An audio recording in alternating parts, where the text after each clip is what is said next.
Alright, so hello everyone, and welcome to episode 105 of Super Podcast Action Committee. We are doing it live, and we're streaming it. Yeah. And we started almost on time, and it's not a humongous disaster so far, so hey, not too bad. Yeah, not too bad. Yeah, invite all your friends. We've even got a chat running. You can watch it on my Twitch channel or over on GamePolitics. Hopefully that's working. So, my name's Andrew Eisen, and with me, as always, keeping me from talking about nothing but Nintendo, is EZK and I. Hello, Zachary. Hello, Andrew. How are you? Doing all right. So, this week, I want to go to Nintendo because I thought it was kind of funny. This week, Extra Credits, the you know who Extra Credits is, right? Web series who talks about video games. James Portnoy, basically his editorials done in animated style. This week they talked about unfolding games, or games that unfold. Basically games that start really, really deceptively simple and then just become more and more complex as they go and keep adding functionality until it's a huge, wonderful game. And they gave 3 examples and they linked to them. And I tried them, and I couldn't get further than about a minute with any of them because they were boring the hell out of me. One is called Candy something or other, and it's basically a screen with text on it with a counter that goes up by 1, which represents the number of candies that you have. And your option is eat a candy, or eat all candies, and if you click the eat all candies button, it says you have eaten this number of candies. So as the candies keep collecting, you can keep eating them. And if you collect 10 candies, a second option appears which says throw 10 candies on the ground. And you can throw 10 candies on the ground. That appears to be it. There's another one where it's called you're in a dark room and there's a fireplace, and the option is light the fire. So you light the fire and it goes, it's toasty warm. And now your option is to stoke the fire. And you can... Thank you, Matthew. I'll check that out after we're done with the recording. I'd hate to do that in the middle of the show. Unless the audio is just absolutely horrible and you need me to take a break and do it now. Just let us know in the chat. But anyway, I guess you have to stick with these games a lot longer than a couple of minutes because they don't do anything. Like the candy one, I actually sat with while I was doing something else. I ended up throwing about 130 candies on the ground and eating over 100 candies, and it never does anything else. So I'm either missing something or I'm just not on the unfolding game bandwagon. I guess I saw the video myself, and but I didn't take the time to actually try any of the games. So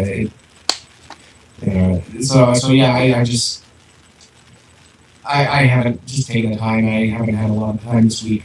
So they definitely sounded interesting, and as I was watching the video, I was just thinking, it's like, I wonder if I could make one of these. You know, it seems simple enough, just have enough content and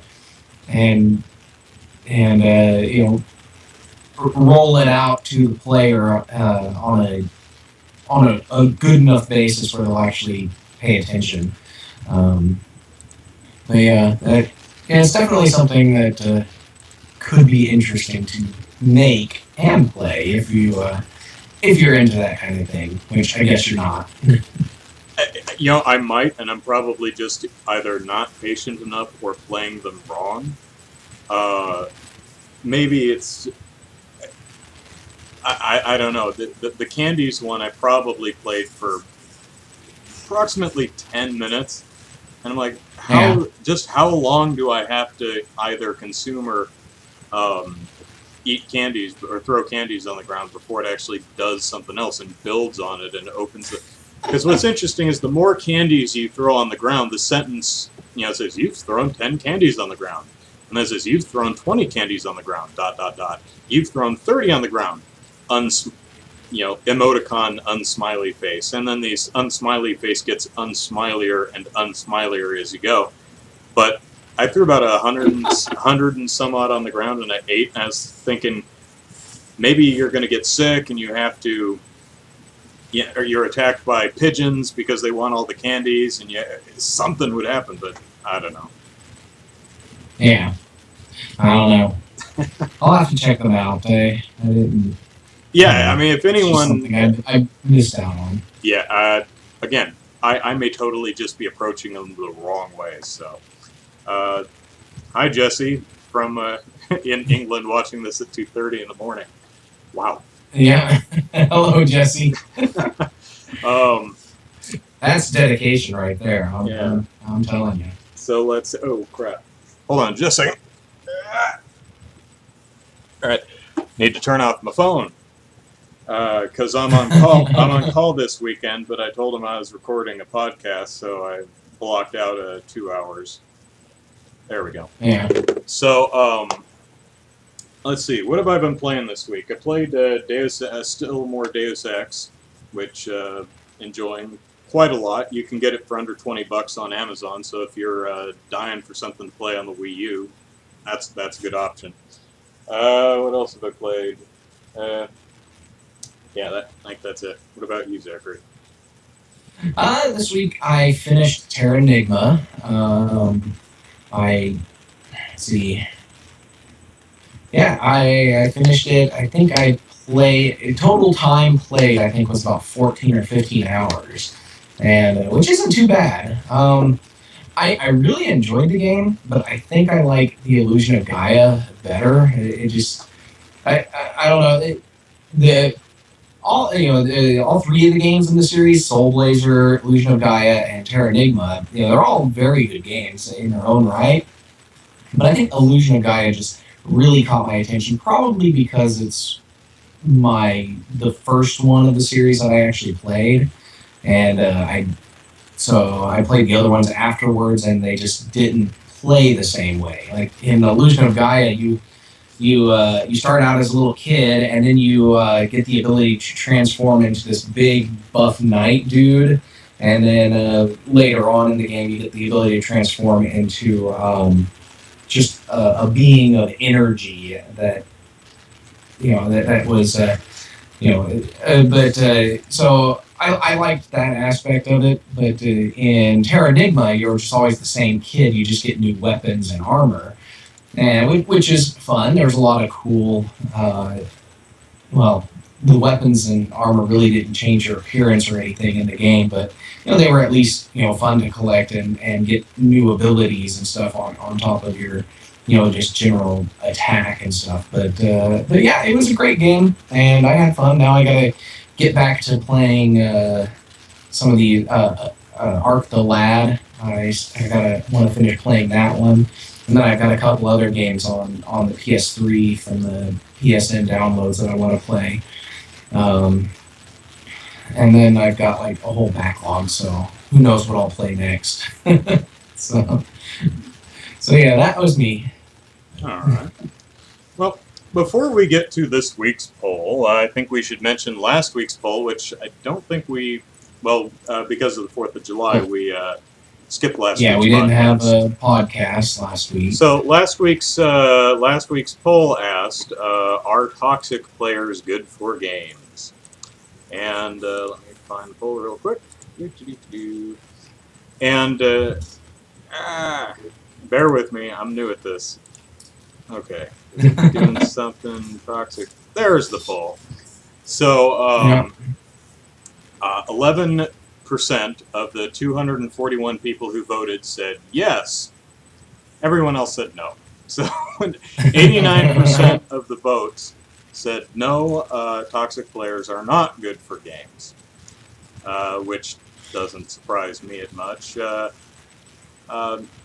Hevach, H-E-V-A-C-H, in our comments section throws some support for toxic players. He says, CCP has done a good job of showing how a toxic community can be good for the game developer, if not for the game itself, by openly endorsing and even egging on a toxic community.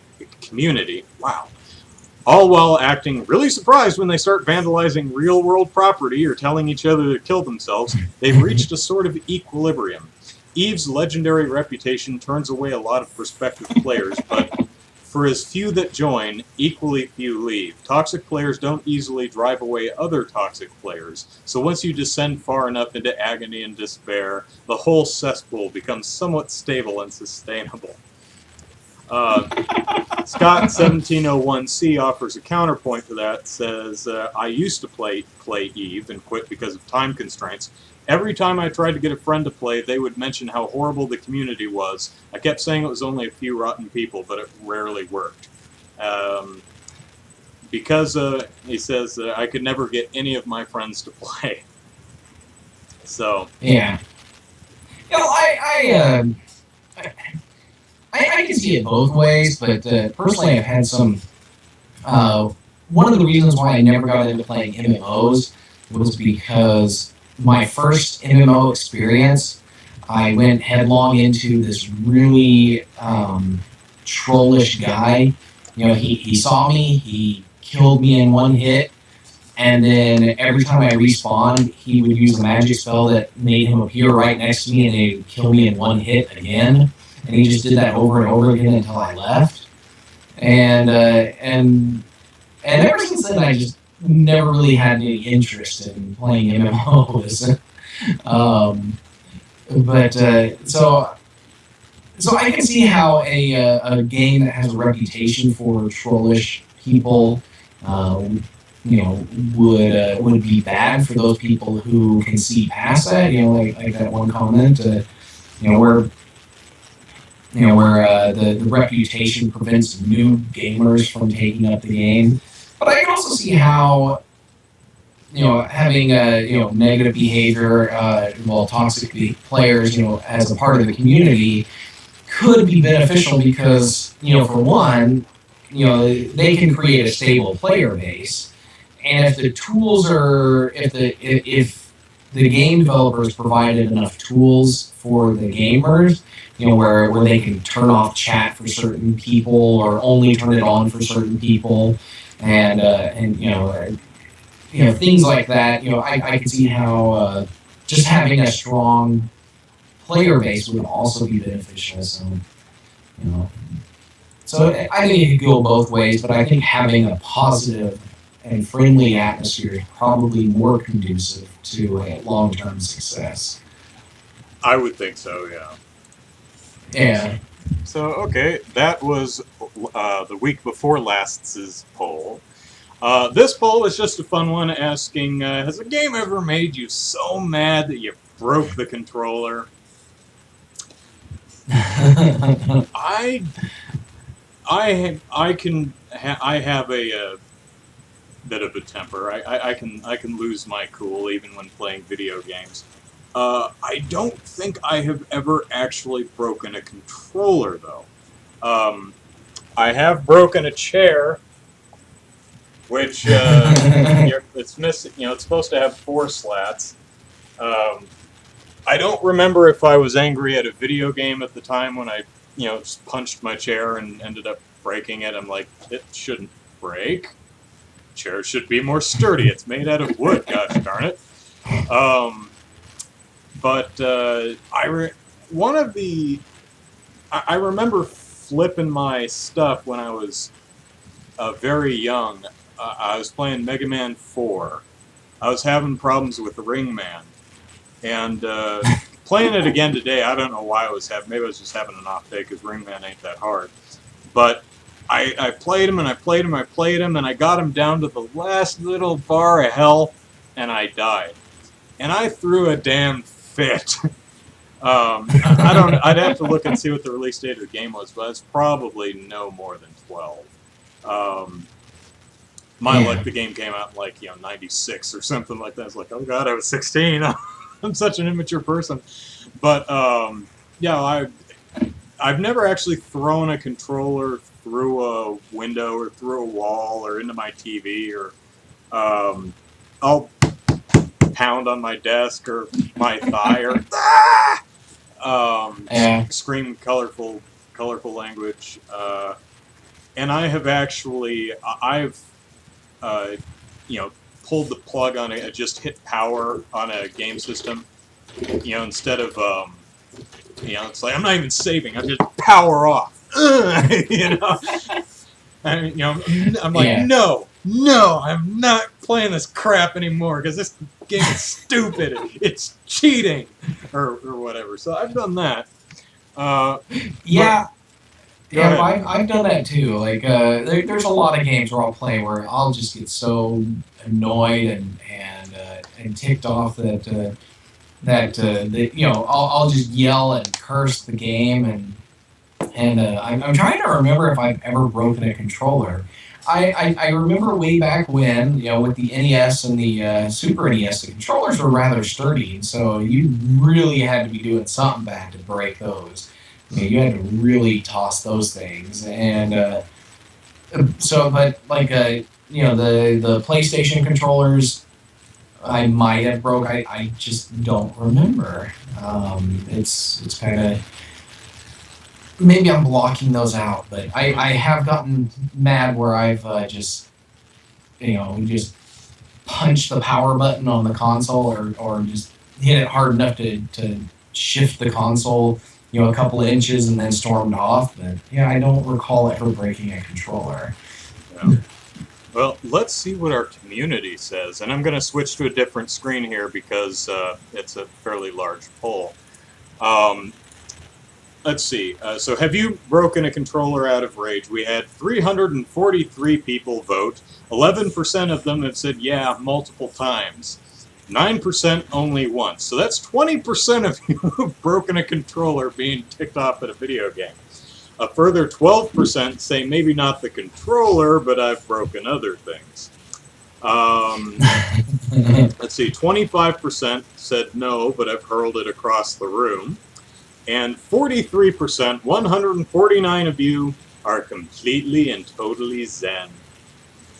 So well, you could take one off of there because Zen himself no, that's picked true. that option, despite the fact that he has broken a controller, and he did confess that in the shout box. So. Yeah, Jeremy, I have the moderation power to go in there and change your vote, but I decided not to.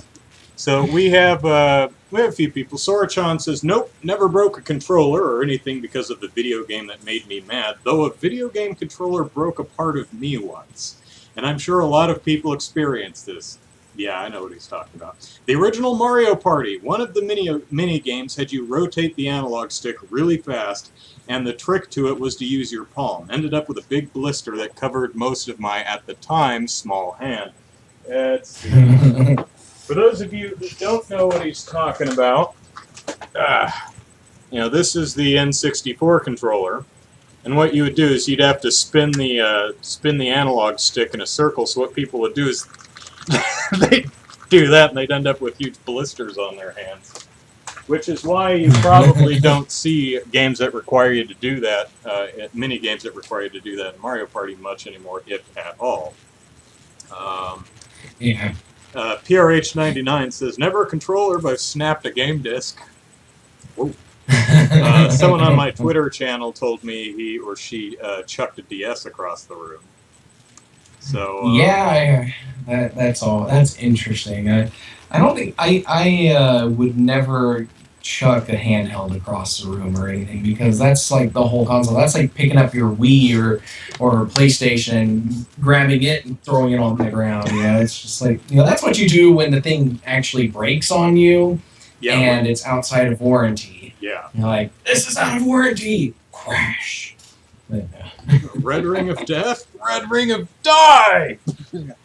So yeah. That's the problem with handhelds like the 3DS or the DS or even the, as Jesse points out in the chat, the gamepad. That thing's too expensive to get mad at. It's like, oh, I'm so...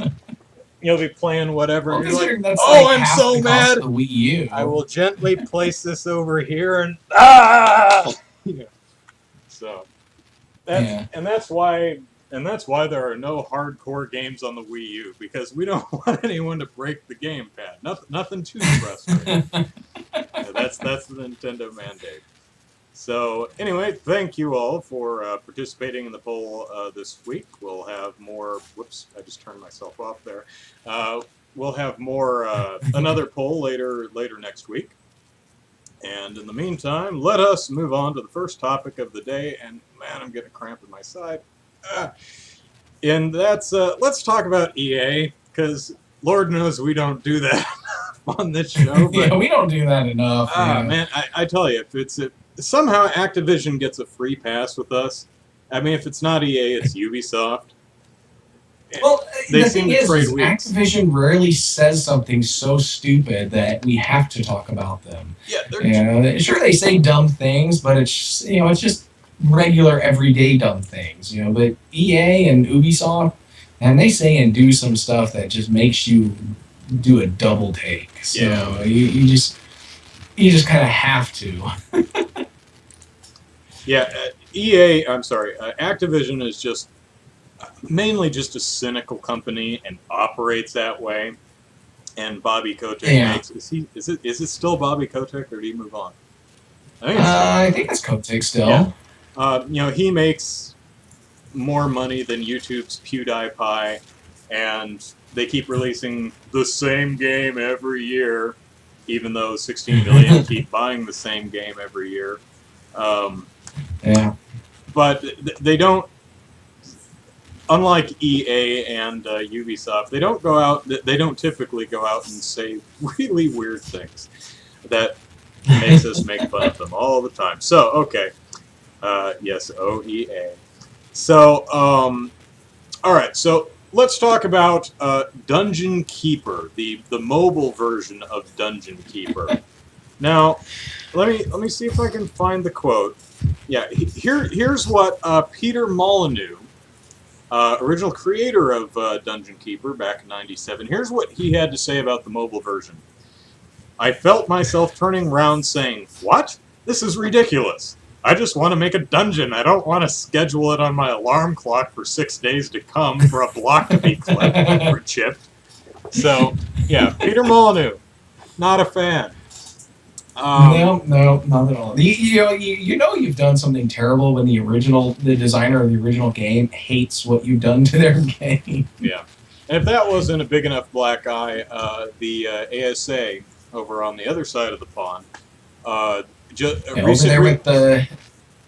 there with Jesse. Yeah, recently ruled that Dungeon Keeper Mobile cannot be advertised as free. Lengthy quote, but let's get through this as quick as we can. It said, "We regarded it as extremely unlikely that players would reach a position where they would be unable to take any further meaningful or progressive action in the game until a timer had finished or been skipped, and that these periods would become longer and more significant and the cost of skipping increasingly higher as the player progressed. From the information available in the ad, players would expect the gameplay progression and their ability to advance to be unhindered by unexpected and excessively onerous delays, and we therefore considered that the length and frequency of these countdown events was beyond that which would be reasonably expected by players." So EA is no longer, at least in Europe, or well, at least England, is not allowed to advertise Dungeon Keeper Mobile as free. So, nanny goats on you, EA. Oh, but that's not all from this week. Andrew Wilson, big cheese of EA in general, looked back at Dungeon Keeper, which was not very well received. In fact, I'm not saying these two items are related, but Dungeon Keeper came out, I think, December of 2013. And shortly thereafter, Mythic, the developer behind it, was shuttered, as EA is wont to do with small studios that just closed them. Yeah. They're known for the Warhammer games and some other stuff. So, like EA looking back at SimCity, going, mistakes were made, and we're looking to do it better in the future. Please don't hate us. Please don't make us another America's Worst Company. He says, Andrew Wilson said, for new players, it was kind of a cool game. For people who've grown up playing Dungeon Keeper, there was a disconnect there. I expect we didn't walk that line as well as we could have, and that's a shame. You have to think about value irrespective of the increment of spend that is being made. And as we look forward, the two lessons we get are, one, where you are dealing with IP that has existed in the past, even though you're reinventing it for a new audience, you have to do your best to stay true to its essence, and that's a challenge. Number two, I forget what it was, but it's off in another article that I forgot to pull up. But this last week, EA Mobile Big Cheese, Frank, last name I'm not going to bother pronouncing, but Gibbo or something like that. He had a slightly different take on Dungeon Keeper, saying Dungeon Keeper suffered from a few things. I don't think we did a particularly good job marketing it, or talking to fans about their expectations for what Dungeon Keeper was going to be or ultimately should be. Brands ultimately have a certain amount of permission that you can make changes to, and I think we might have... Here's the kicker. This is how I titled the article from this spot right here. I think we might have innovated too much. Or tried some different things that people just weren't ready for. Or frankly, we're not in tune with what the brand would have allowed us to do. We like the idea that you can bring back a brand at EA and express it in a new way. We've had some successes on that front, but in the case of Dungeon Keeper, that just didn't connect with an audience for a variety of reasons. Yes, they innovated too much. That's exactly what it is. What is he even talking about? What this free-to-play nickel and diming you must play to keep playing or wait half a day? This is not unique to Dungeon Keeper Mobile. I don't know what's running through his head. Yeah, I'm just looking at this and I'm like, okay, they innovated too much. Apparently, they innovated too much in the wrong areas. They innovated by making it a complete terrible waste of time and frustration to play. And I don't think that's a positive thing like EA, like Frank here is making it out to be. I think it's actually a very negative thing. But I also want to take since we like the idea that you can bring back a brand and express it in a new way. I completely agree with that. You should be able to bring back an old brand and try something different with it. They could have taken Dungeon Keeper and turned it into a tower defense game. It would have been different. But it also would have been something that people are familiar with and would enjoy playing, because it's a genre that people actually like. But no, they took Dungeon Keeper and turned it into Cityville, and nobody liked that, or Dungeonville, I guess is what you could brand it. If Zynga had made this, but which is actually kind of funny because Zynga didn't clone this game, and I think you could kind of tell why, because Zynga only clones successful games. Yeah. So, OEA. Yeah. At least I don't have to worry about it because the EA doesn't make any Wii U games, so not anymore. So. Yeah. And this comment from Craig R on GamePolitics, says EA pats themselves on the back, everyone else just shakes their heads. Yeah. So let me try to do some maintenance work here real quick. There we go. Okay, right. So moving on. Let's see. Alien Isolation. Boy, this game looks cool. It's coming to everything but Wii U, which this is one of the 140 some odd titles on my for everything but Wii U list that. Darn, this game looks neat. It's basically you are a person stuck on a ship with one alien, and the alien wanders around, and you're no match for the alien, so you have to hide in closets and stuff and make your way around and escape. But there are also androids like Bishop who might have their own agenda. There are other people, but can you trust them, or will they shoot you in the leg and leave you as bait? The demos at E3 were really successful and really neat, and I'm jealous of everyone else who gets to play it. Then again, you never know. Maybe it'll turn out crappy like Colonial Marines, but Maybe. we'll see. Comes out October something. So there is recently announced this week. Forget the studio behind it, but whoever's behind it announced that there will be Day One DLC, and this is we love that pre-order DLC, which and it's really, really cool. So if you pre-order the game, you get an extra episode where you play as one of the characters in the original Alien aboard the Nostromo. After Bane, who John Hurt's character, that guy. After he dies, the game picks up and you have to wander through the Nostromo and blow the alien out the airlock. They've got the likenesses of all the original cast, and with the exception of Ian Holm, who played the android, they've got the voices of the entire original cast. So it's really, really, really, really cool, especially if you're a fan of Ridley Scott's Alien. Complete fan service, and you have to pre-order the game, which some of us some of us who have that option might be hesitant towards because of Alien's spotty track record of late. But if you want to play this, you got to pre-order it. Not only that, but there are 2 episodes for this Nostromo thing. Episode 2, you only get if you pre-order it at GameStop.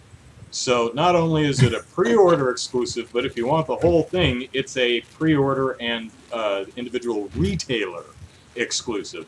Now it's come to light very recently that these DLC episodes will be available outside of a pre-order later down the road, but no word on pricing. I'm guessing they're not going to be free. Probably not. They're definitely going to charge for them later on, which really sucks, to be honest. Because, if you pre-order it, you get a $60 game with all that DLC, and if you don't, you get a $60 game plus probably another $30 worth of DLC. And, yeah, I wouldn't touch that with a 10-foot pole. Yeah. And, all due respect to people who work at GameStop, I don't like GameStop. Not for the same reasons, though. My problems with GameStop is, and they may have changed this because I don't go there, but the last time I shopped there, GameStop had the habit of gutting their games. Now, if you go there the first day or 2 that a game releases, you can get a sealed copy.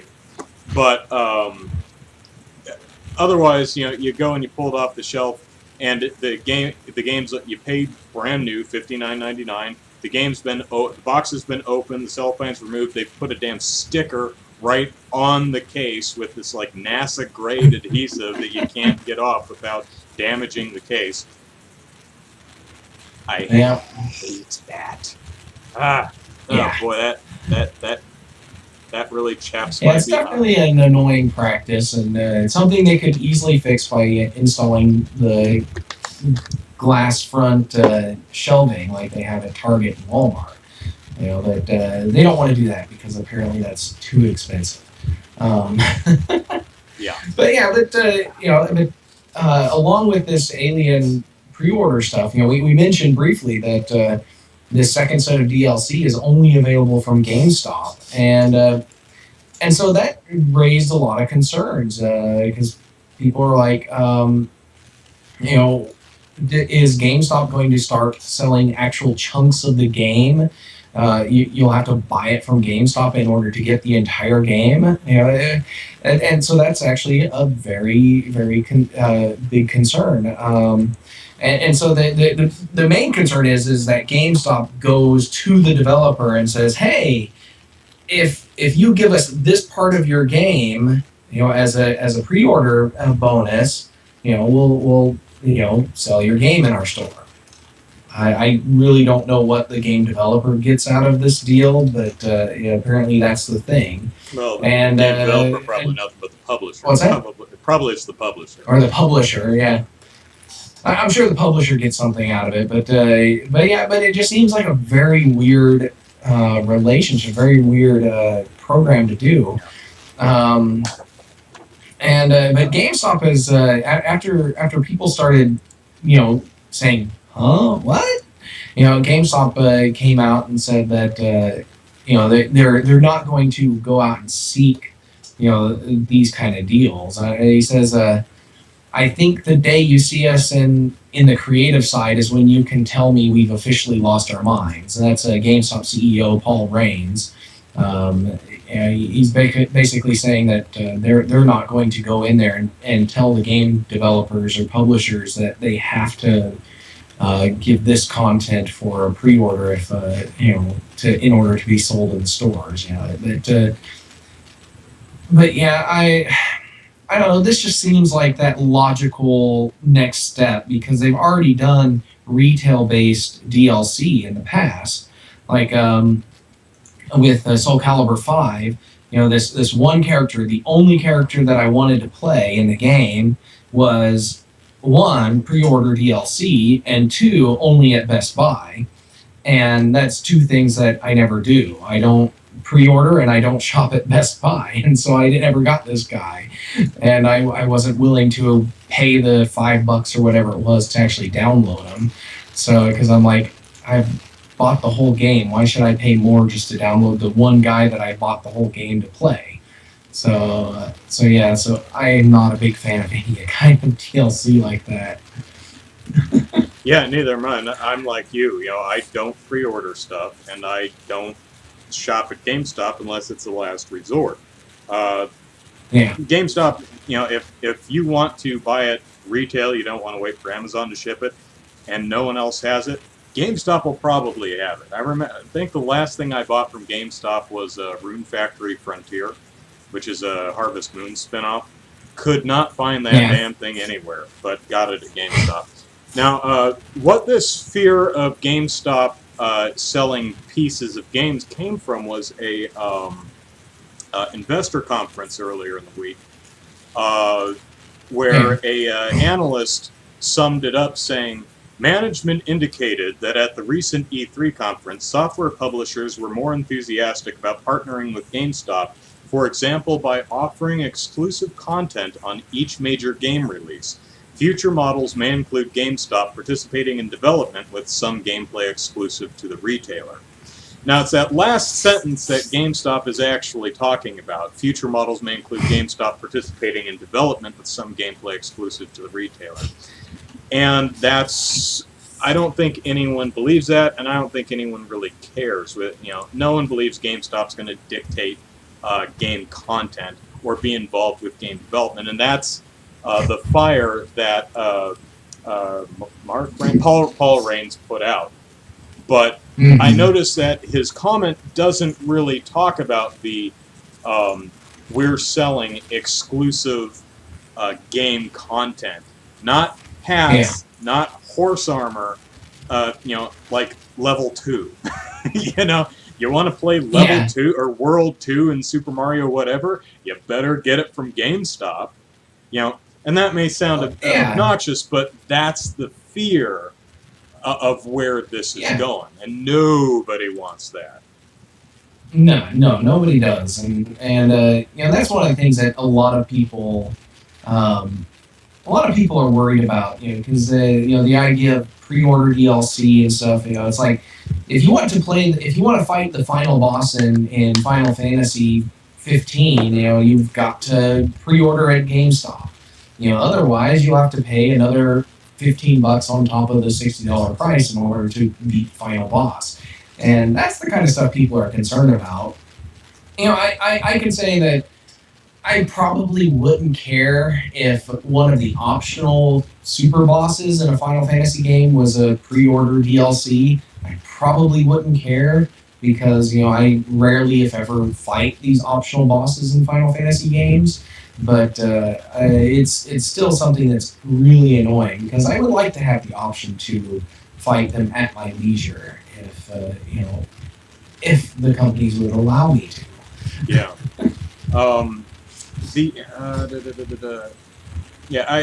for anyone watching, you'll see me rub the back of my head a lot. The reason I'm doing that is because I have a boo-boo, and it hurts, and my painkillers have worn off, so the back of my head is throbbing, so I apologize if I keep doing this. Yeah, I saw that picture you posted. Yeah, nasty looking. Yeah, if you go on Twitter, you'll see a picture of me bleeding all down the side of my face. I thought I was sweating.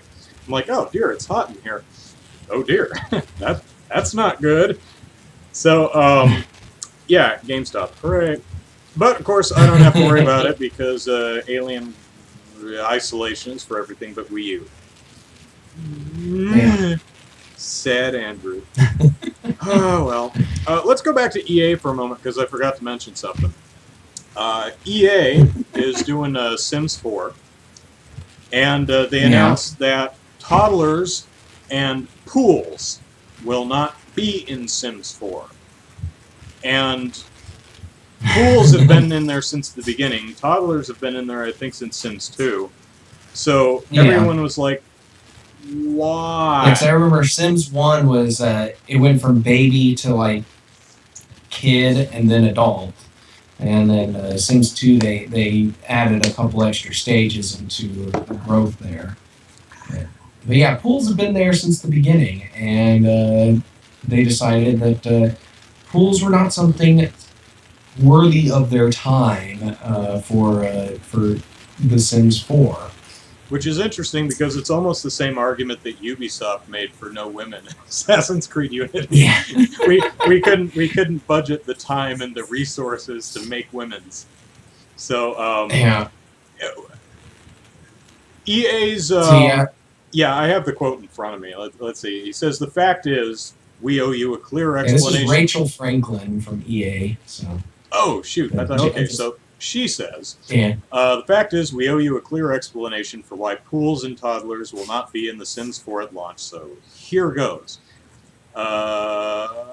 It begins with the new technology and systems that we built for the new base game for The Sims. A new AI system, new animation system, new audio positioning tools, new locomotion logic, new routing intelligence, and much more are all entirely new in this game. The vision for The Sims 4 is a new experience that brings your Sims to life in deeper and uniquely personal ways. Through emotions, personality traits, behaviors, and interactions, just not in the pool. To do that, our technology base needs a major upgrade. So, the bottom line is that when we sat down and looked at everything we wanted to do for the game, all the new tech we wanted to build into it, the fact that there would be the fact was that there would be trade-offs, and these would disappoint some of our fans. Hard pill to swallow, believe me, but delivering on the vision set out for The Sims 4 required focus. Focus on revolutionizing the Sims themselves. So rather than include toddlers, we chose to go deeper on the features that make Sims come alive, meaningful, and often amusing emotions, some believable motion and interactions, more tools in Create a Sim, and more realistic and sometimes weird Sim behavior. Instead of pools, we chose to develop key new features in build mode.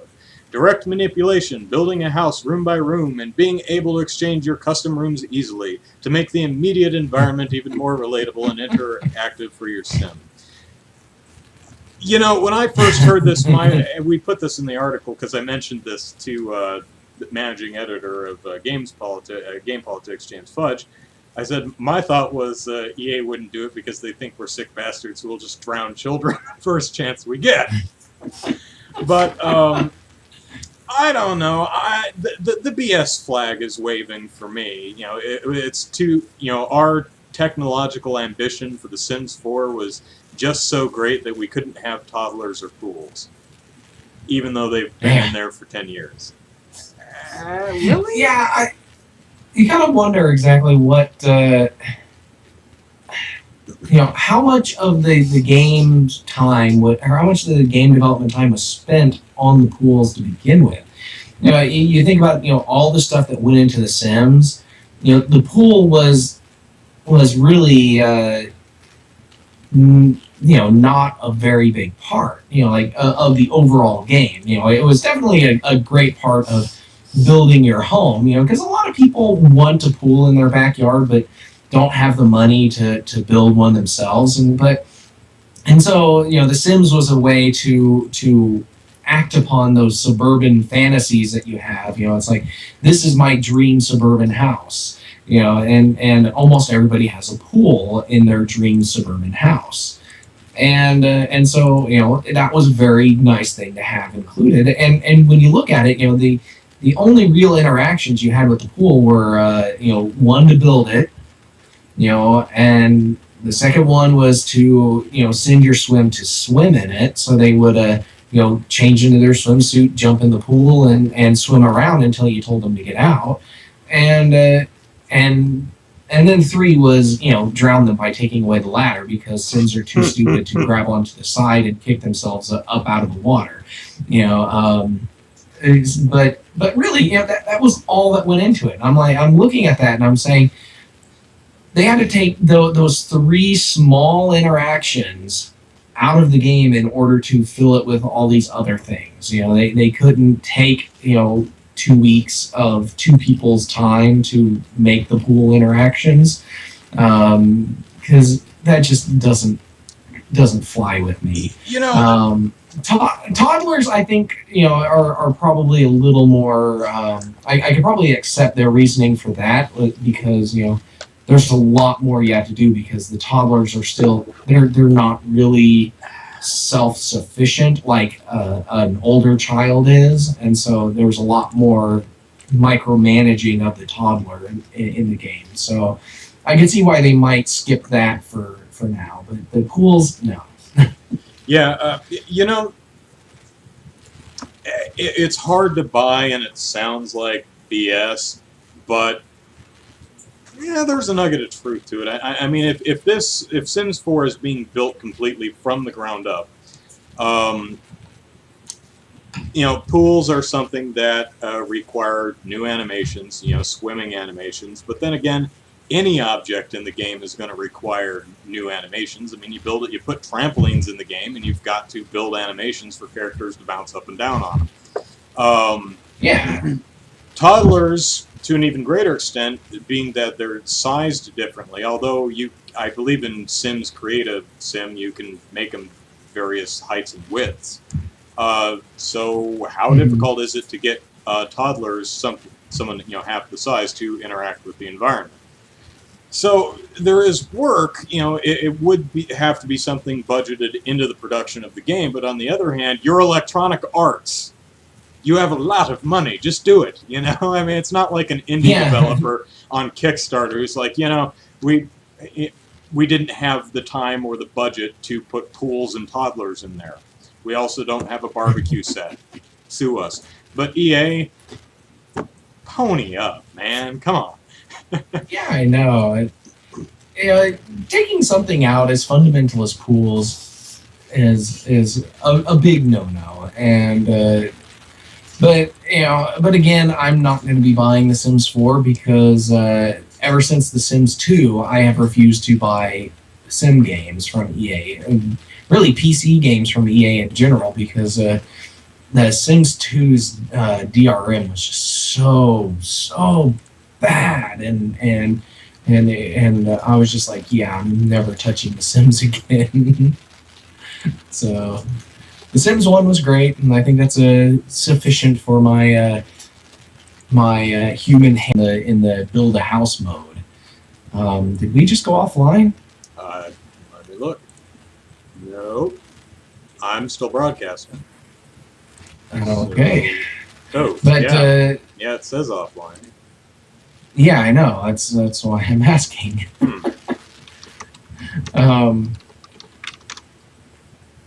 Hold on a second. Let me ask the all-knowing chat. Well, all the chat history disappeared because I refreshed my page.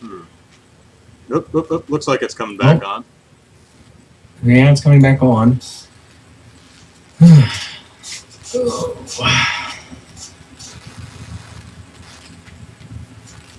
Come on. Okay. There it is. All right, we're back. All right. Okay. Sorry, we just dropped 1,307 frames in a row. Sorry, we're back. It's weird. All right. All right. Where the heck were we? So, yeah. Evo is running right now, so that's probably hurting our stream here. So, oh well. Let's Possibly. see. Okay, so that's EA. EA is being kind of silly. Again, I'm sure we'll talk about them next week. Yeah. So next on the list, The Evil Within. For everything but Wii U. Another one that makes me really sad because I like these type of games. It's a survival horror game. It's from Shinji Mikami, the Resident Evil guy. Maybe it'll suck, but man, Anyway, the game is being edited for a Japanese release due to gore, which weirds me out because I'm like, Japan, what about all the other stuff? Japan seems to like maybe have a censorship quota. You know, it's like occasionally they'll we need to censor at least 3 things a year just to make it look like we're trying. Just to make it look like we're doing our job. Because I've seen some stuff from Japan. And Evil Within, what I've seen so far anyway, pales in comparison. I've seen anime that they actually broadcast on TV there. Japan does have a little more touchy about violent content than the rest of the world is. You know, you think like Germany and Australia are bad. Japan is even worse when it comes to violent stuff. So I can kind of understand where they're coming from here, especially if this thing is as violent as it's expected to be. But yeah, so they decided to shoot for a 0D rating, which is the equivalent of an M rating here in the U.S., I guess. And because the 0Z rating is the equivalent of adults only, I believe, AO, or R18 or 18 plus in the PEGI place. I forget what their pure adult rating is over there. But yeah, so they decided to shoot for a 0D and they had to edit a bunch of content out to get that. But go ahead. But even though it's going to hit the market edited, there will be a DLC called Gore Mode DLC, which restores all the cut content. So Famitsu interviewed them. It says if we have to make it the same, if we were to make it the same way as the foreign version, it would be rated 0Z, which is the 18 and up one. We felt that it would be best to release it the way the creators make it. We felt that it would be best to release it the way the creators make it. However, that would limit the sales and advertising, so we'd lose the opportunity to reach out to as many customers as possible. The Evil Within will have 2 types of, well, boy, this is a bad translation. The Evil Within will have 2 types of 0D and 0Z, with both of them having passed the 0 inspections, but the retail version will only be done using the 0D version. Those who pre-order the game can also get the 0Z version's representation through Gore Mode DLC. So this is actually an interesting way around it. Release it in stores and advertising as rated OK, but then you get it home and you download the way the creators intended it DLC, which kind of makes censorship pointless. What it sounds like is that Japan has some very strict advertising guidelines for 0Z rated games, where I guess you can't really advertise much at all apparently, and so in order to be able to advertise the game, they got to release a 0D version, and I guess then just offer the 0Z stuff for download. And I guess they probably won't be able to advertise that they get that 0Z stuff. Maybe I don't know how Japan rates content like that, downloadable content, because I know does the MSR or ESRB rate downloadable content, like DLC, actual DLC? I think so. I forget. I think the ESRB's guideline is that the DLC has to match the rating for the base game. Like you can't you can't release a game as M and then offer hardcore porn DLC. You know, Yeah. I know you can't do that, but I don't think the ESRB strictly enforces that unless somebody complains. As long as it's in line with the original game's rating, it's fine, I think. Yeah. But do you think something like that could work in America? Like Manhunt 2 was, rated M, then it was AO, then it was censored, and it was back to M. Could Rockstar have released a, what they did was they put a, they put a bunch of blurs and a blur and video angles to hide the violence. Yeah. Could they have offered a patch to remove that stuff? Would that have flown, or would that have, caused a, investigative committee I don't think that would have flown by the ESRB, because the ESRB rated that uncensored content, unfiltered content as AO, and if they had released that for a downloadable content for the M-rated game, that probably would not have flown, because it was AO, AO level DLC for an M-rated game. That's true. Nintendo, Sony, and Microsoft allow Zero Z games on their systems. They do not allow AO games on their systems. So yeah. That's something that always bothered me too. Is like all ratings, every rating for every region in the world are available for play on all consoles, except in the US, where they don't allow AO games on their consoles. It's like, and that just doesn't make any sense to me, and it drives me nuts. It's like, where are your scruples? Yeah. I don't know. And this whole thing about, it's too gory. Well, here's the game. Now here's all the gore. It's like, well, that kind of makes censorship, if not pointless, at least completely ineffectual. But I'm just glad that everyone has the option, well, except Wii U owners, but everyone has the option to experience the game that Shinji Mikami and the rest of his team wanted you to experience. So, that's good. Okay, so, moving on. God, my head hurts. Let's see. Oh, yes. Mighty number 9! Which was a Kickstarter campaign from a while ago, which was very successful, made a couple million. The concept, that's Keiji Inafune, who you'd know as one of the main designers and creators of Mega Man. Is one of your kids knocking at the door?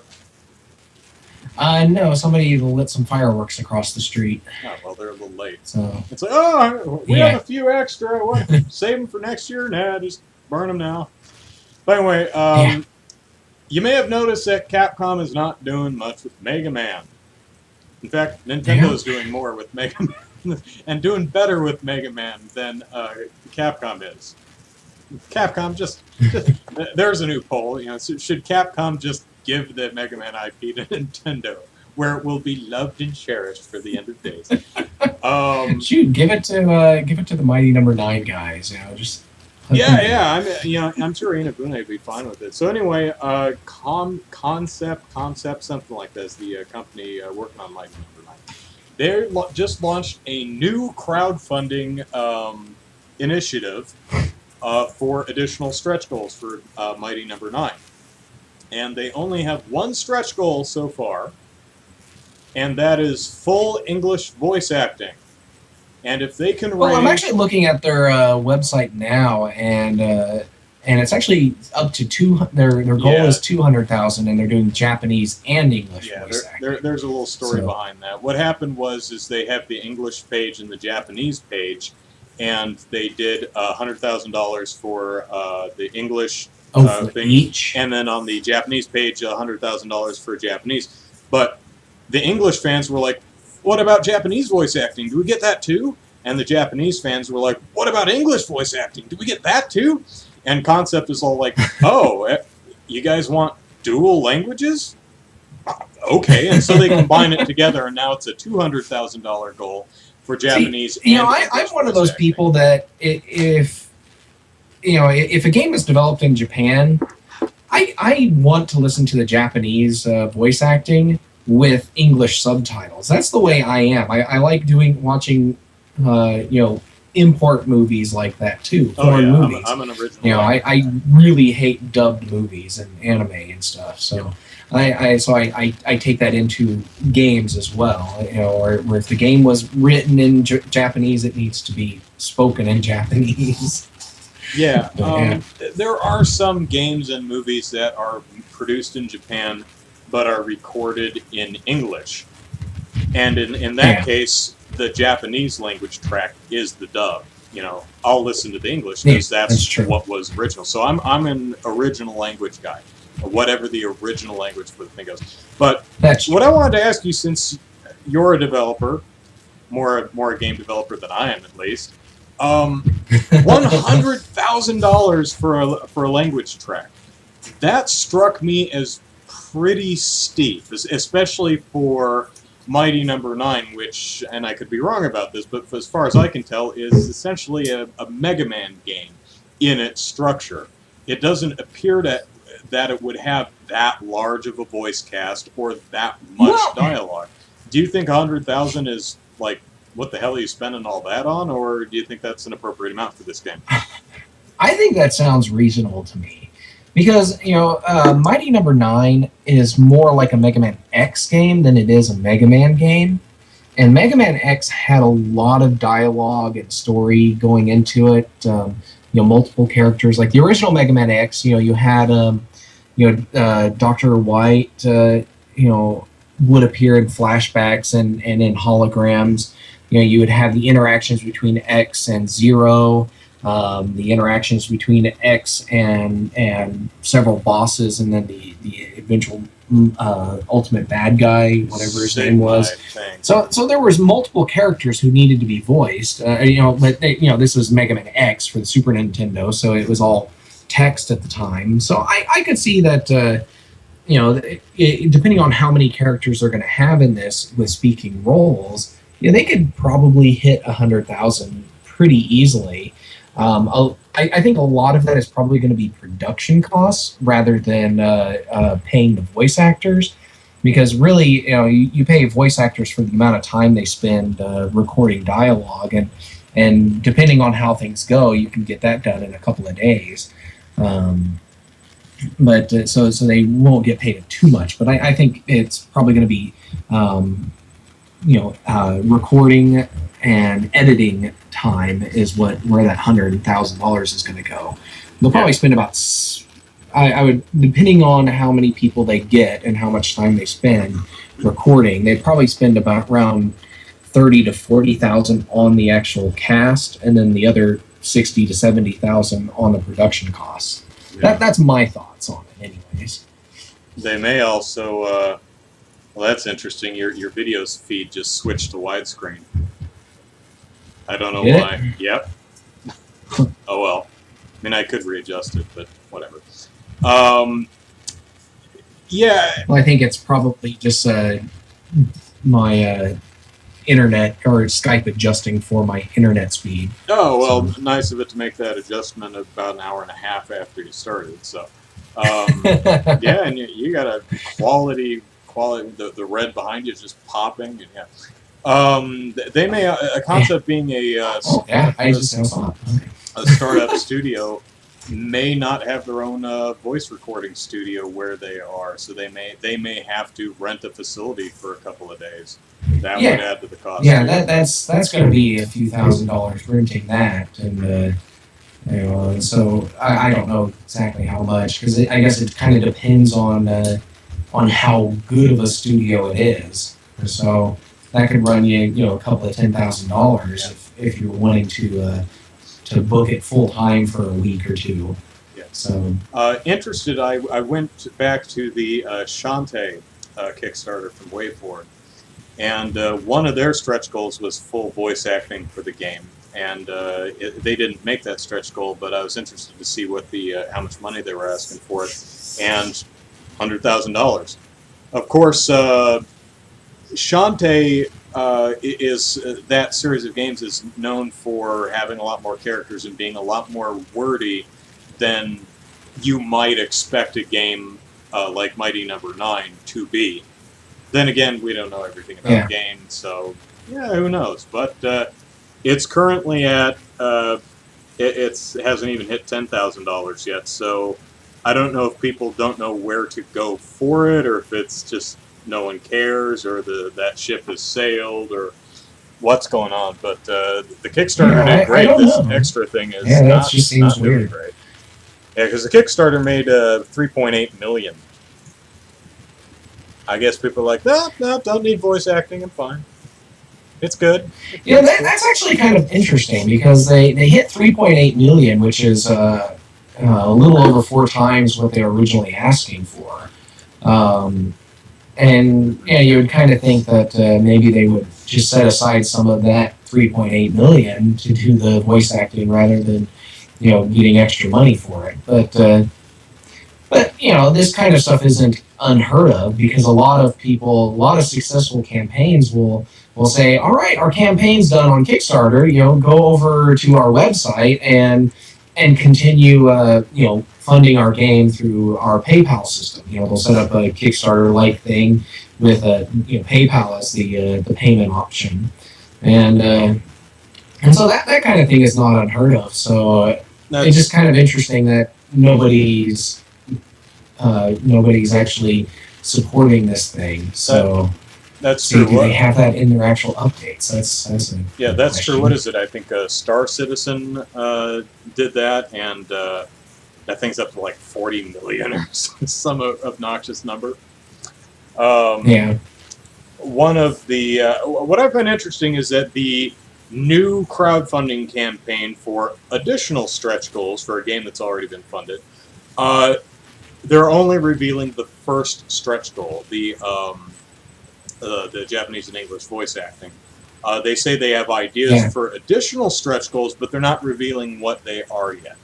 Do you think that's a wise course of action? Me personally, I would rather see what the the stretch goals beyond voice acting are, because if something like $600,000 down the line really appeals to me, I may say, holy crap, I want that one way down there. I better start chucking money. But if it's just if no one's interested in voice acting, I personally think they'd be better served with more stretch goals. What do you think? I think I agree with you. They probably should. I think that's one of the more successful ways to manage stretch goals. Most projects I've seen, they will list out 3-4 stretch goals out. And sometimes they'll do like a whole list and then have some mystery stretch goals scattered throughout the list, and so definitely having multiple stretch goals listed out, saying, okay, this is the direction we're going, and if you want to get us here, support us, and also you look at it and you say, okay, they've hit this stretch goal. And so it looks like they're going to get the funding they want, the minimum, but we want to get this other part of it. So let's give them more money. So having multiple stretch goals listed out, it definitely can help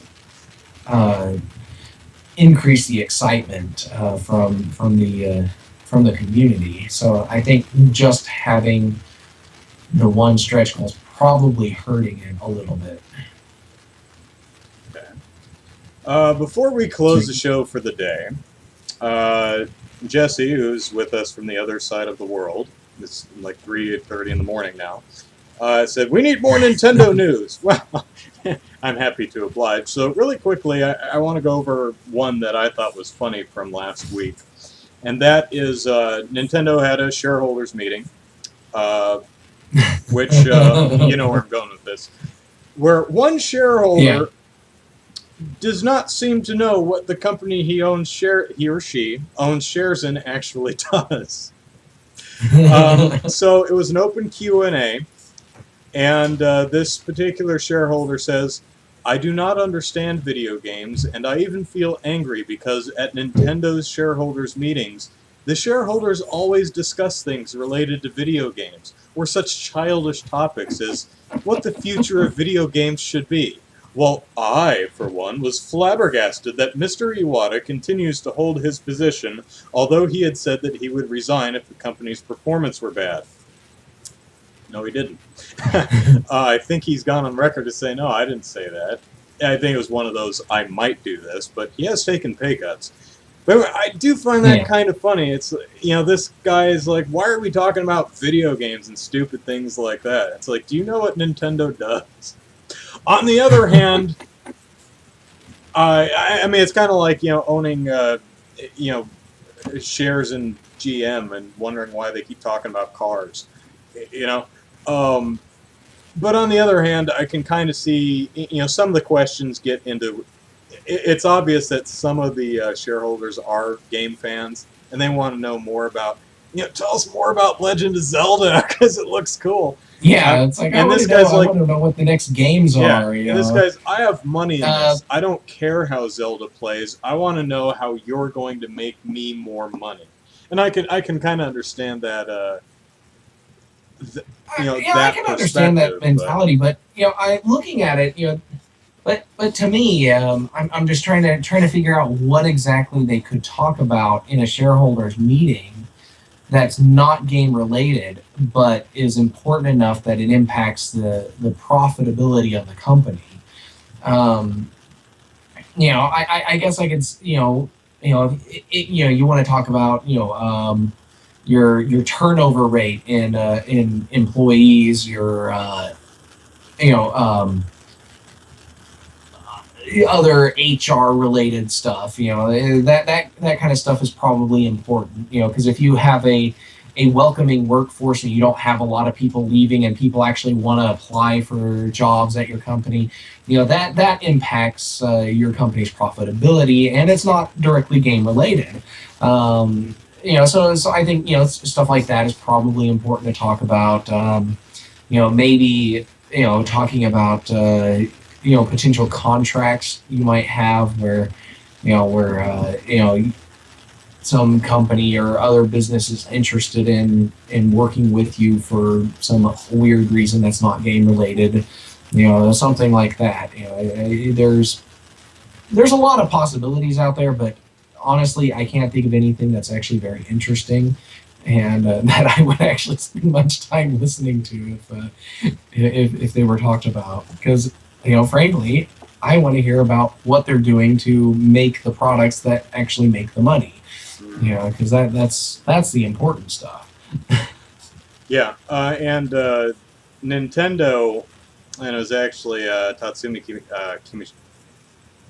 Kimishima, who responded to this person as in an incredibly, laudably polite way, saying, essentially, well, we make video games and that is our business, so talking about video games is part and parcel of the direction that this business goes and how it becomes profitable. So, STFU. Exactly. One of our commenters in the chat asked, was the investor a Japanese person? Don't know. The whole thing was translated. It's possible this was not a Japanese person, and his or her comment was translated into Japanese for Kimishima's benefit, and then it was translated to English, the entire transcript, so I have no idea. But that was my favorite piece of Nintendo news from the last week. I can't think of any other real big news. I can't Ubisoft think of anything either. Ubisoft is boasting about, we sold 8 million units of Watch Dogs, and if we had released it on Wii U, we would have sold at least 8 million of one. And they still have not talked about the Wii U version of Watch Dogs, which irritates me. No. Because I feel like a promise was broken. An unspoken promise. But, so that is our show. We may be doing, and you're back full frame. I don't know what you're doing with your stream. I don't know. My camera, I've got a little light indicator on there, and every once in a while it'll blink, and then it'll blink off and then blink back on, and so I have absolutely no idea why it's going between widescreen and standard view. It's weird. Maybe I'll toy with my settings next time and see if I can just force it to stay in one perspective. Probably see if I can force it to stay in standard view. But we'll see how that goes. Yeah, and hey, it's a learning process. This is the first time we've streamed on Twitch, and although Evo's this week, that's probably what knocked us off a couple minutes, 10, 20 minutes ago. But yeah. I like this better than Google Plus, at least, because we have a chat that we can run.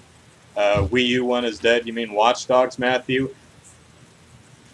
Yeah, that's a definite possibility. I think it feels like Ubisoft is just really quietly trying to sweep that one under the rug. Like Nintendo fans are not Nintendo fans are elephants.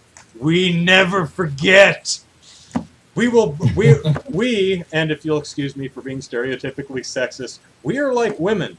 We will bring this up years down the road. It'll be like 2025, and Ubisoft will be trying to do something, and I'll be like, oh yeah, Ubisoft, well, you remember back in 2014, you said we were going to get Watch Dogs, and it never happened, you liar, liar face. So... yeah. But by then, we three will be it. We two. I don't know, but they'll probably move away from the Wii name. I don't know.